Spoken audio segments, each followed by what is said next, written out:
நீங்கள் ஒருத்தருக்கு அறிவுரை சொல்கிறீங்க அப்படின்னா நீங்கள் குரு. அறிவுரை கேட்கிறவங்க உங்களுடைய சீடர்கள். நீங்கள் அறிவுரை சொல்லும்போது அதற்கான ஆச்சாரங்களை நீங்கள் கடைபிடிச்சே ஆகணும்.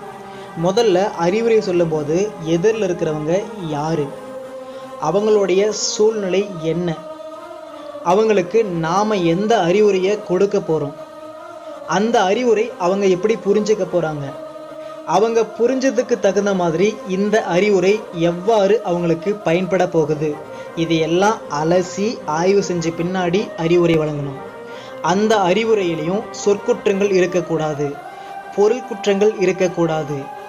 ஏன் அப்படின்னா இந்த அறிவுரை, ஒரு சின்ன அறிவுரை கூட ஒருத்தருடைய வாழ்க்கையவே மாற்றுற சக்தி உண்டு. ஸோ நீங்கள் குருவாக இருந்து அறிவுரை சொல்லும்போது, நீங்கள் இந்த ஆச்சாரங்களை கடைபிடித்து சொல்லும்போது எந்த ஒரு குற்றமும் வராது, அவங்களுக்கு சரியாக போய் பயனளிக்கும்.